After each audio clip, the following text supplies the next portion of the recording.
Magandang araw mga Nokma Tips, ngayon ay may importante po tayong pag-usapan sa ating munting channel, at sana ay makatulong sa ating mga kapatid sa gamefowl industry.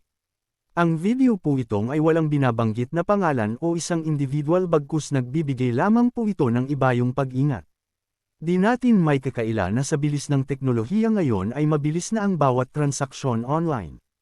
Mga kapatid natin sa industriya sa gamefowl, mag-ingat po kayo sa mga transaksyon online lalong-lalo na kung bibili kayo ng mga manok na materyales sa breeding, parami ng parami ang manloloko sa gamefowl industry. Ito ay batay sa aming karanasan at sa kwento ng ilang nalinlang ng mga scammer.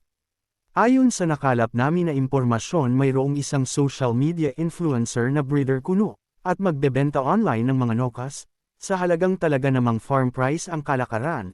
Pero lingid sa inyong kaalaman sila ay bumibili sa mga tiyangge sa merkado, katulad ng sa Padre Garcia Batangas at Bocaue Bulacan.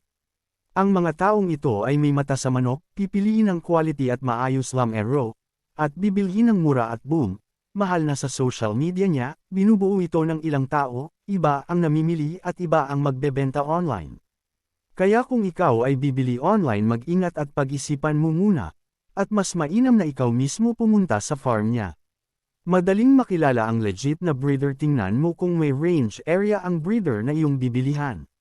Pangalawang scammer na breeder ay, sila yung mga breeder na walang basehan at walang pagkakakilanlan ng mga pulahi nila.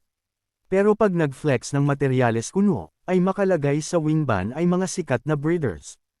Paano ginagawa? Nagpapagawa sila ng wingban na ang tatak ay sa sikat na breeders, at ibebenta na online ng napakamahal. Sa mga breeder dapat may makita kayong resibo na legit na binili niya ang material niya sa breeder na iyon, o kahit isang letrato o video man, ito ay sapat para maniwala tayo. Mga Nokma, wag padalos-dalos na pagbili online, laganap talaga ng mga taong mapang lamang sa kapwa. Maging mapanuri at maging mapagmatiyag sa kaganapan online, wag mo hayaang mabiktima ng mapanlamag. Ito ang Nokma Tips, good luck sa breeding at sanay magtagumpay ka.